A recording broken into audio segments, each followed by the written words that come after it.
दशा माता की कहानी। दशा माता की जय। एक गांव में सास ने अपनी बहू से कहा कि जाओ आग लाकर भोजन बनाओ, बड़ी भूख लगी है। बहू आग लेने गई। उस दिन गांव भर में घर घर में दशा रानी की पूजा थी, इस कारण किसी ने उसको अग्नि नहीं दी। वह खाली हाथ लौट आई।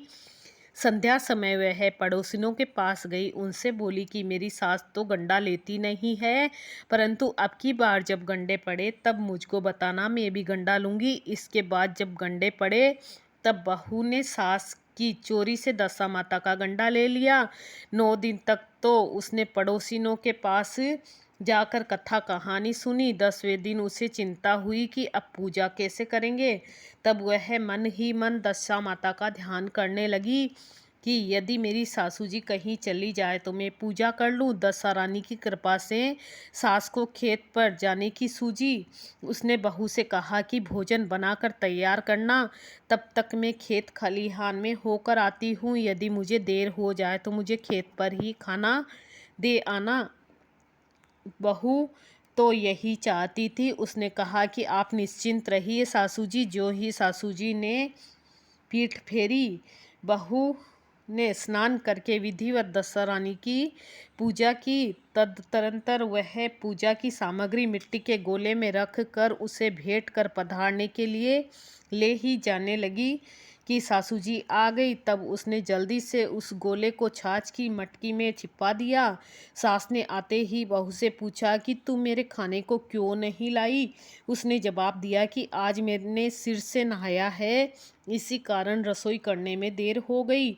मैं थाल परोसती हूँ, भोजन कीजिए। सासू का गुस्सा शांत हुआ। चौके में बैठी ही थी कि उसका लड़का भी आ गया।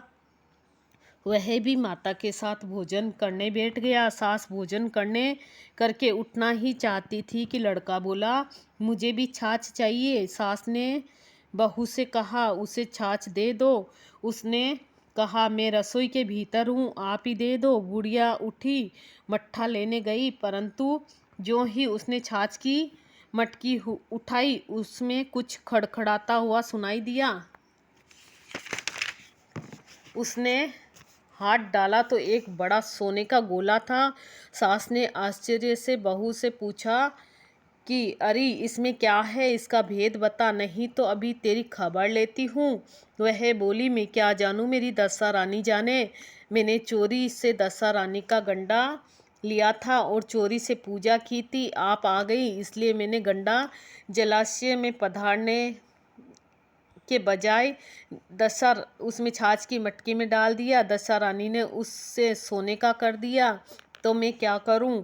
बुढ़िया ने बहू को गले लगा लिया और कहा कि अब मैं भी तेरे साथ गंडा लिया करूंगी और विधिवत व्रत पूजन किया करूंगी। हे दशा रानी, जैसे तुमने सासू बहू को दिया वैसे सबको देना और सुहाग की रक्षा करना, पुत्रों को सलामत रखना, लंबी उम्र देना।